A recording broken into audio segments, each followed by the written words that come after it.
মাৰ্ঘেৰিটা সমজিলাৰ বৰগোলাইত পিঞ্জৰাবদ্ধ এটা বাঘ। বাঘৰ আতংকই নিদ্ৰাহৰণ কৰিছিল সাধাৰণ ৰাইজৰ। বৰগোলাই তেলঘাট বস্তিত প্ৰায় এবছৰ ধৰি বাঘৰ সন্ত্ৰাসত বিনিদ্ৰ ৰজনী কটাইছিল গঞা ৰাইজে। বনৰজাই পোহনীয়া জীৱ-জন্তু খাই এক প্ৰকাৰৰ সন্ত্ৰাস চলাই আহিছে।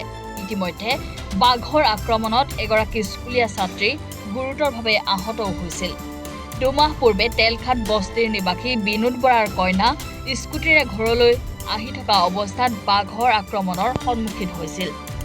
বন বিভাগে বাঘটোক আটক কৰিবৰ বাবে এই ঘটনাৰ পাছত দুমাহ পূৰ্বে পিঞ্জৰা পাতিছিল। অৱশেষত কালি নিশা বাঘটো পিঞ্জৰাত আবদ্ধ হয়। বনৰজাক ওচৰৰ পৰা চাবলৈ এতিয়া ৰাইজৰ ভিৰ কৰা পৰিলক্ষিত হৈছে। ইতিমধ্যে বন বিভাগৰ লোক আহি বাঘটোক নিয়াৰ ব্যৱস্থাও কৰিছে।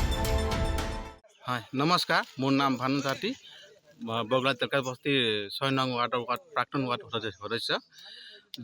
এই অঞ্চলত যোৱা এবছৰ ধৰি যি বাঘৰ আতংক চলি আছিলে, বিভিন্ন ধৰণৰ পশু জন্তুৰ ওপৰত আক্ৰমণ কৰি গৰু ছাগলী ধৰি বিভিন্ন জন্তু আমাৰ ঘৰৰ পৰা টানি নি, গাই পোৱালিও টানি নি জন্তু আক্ৰমণ কৰি তেতিয়া ভক্ষণ কৰি খাই আছিলে। যোৱা এবছৰ ধৰি খাই আছিলে আৰু কেইসপ্তাহমান পাছৰ আগতে আপোনাৰ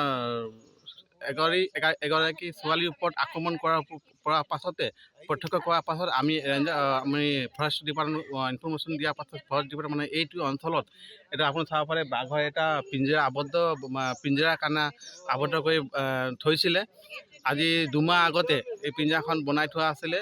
আজি এই দুমাহ আগত পিঞ্জৰাখন বনাই থোৱাৰ পাছতে আজি আমাৰ বাঘৰ এটা বিভিন্ন প্ৰকাণ্ড এটা বাঘ এই পিঞ্জৰাত আবদ্ধ হৈ থকাৰ কাৰণে মই আজি এই তেলঘাট বস্তিত মই উপস্থিত আছোঁ আৰু লগতে বাঘো এটা আবদ্ধ হৈ আছে। আমি ফৰেষ্টৰ ডিপাৰ্টমেণ্টত ইনফৰ্মেশ্যন কৰা হৈছে, এখেতে আহি আছে। এই আমাৰ ক'বলগীয়া। লিডুৰ পৰা প্ৰভাত বৰা ৰিপৰ্ট, এনি ভাৰত 24। নমস্কাৰ, মোৰ নাম নিৰুপম শইকীয়া। এনি ভাৰত 24 এটা নতুন অনুষ্ঠান লৈ আহি আছে, জুবিনৰ গানে কি আনে। তাৰ অডিশ্যনসমূহ অসমৰ প্ৰত্যেকটো ডিষ্ট্ৰিক্টত হ'ব আৰু এটা ৰিয়েলিটি শ্ব' হয়। আপোনালোকে দিয়া ফোন নম্বৰ যোগাযোগ কৰিব পাৰে আৰু আপোনালোকৰ ওচৰলৈ এনেও গৈ আছে তেওঁলোক, আৰু আশাবাদী যে আপোনালোকে এই অনুষ্ঠানটোত ভাগ ল'ব আৰু আশা থাকিল যে আমি খুব সুন্দৰ সুন্দৰ গায়ক দেখিবলৈ পাম। ধন্যবাদ।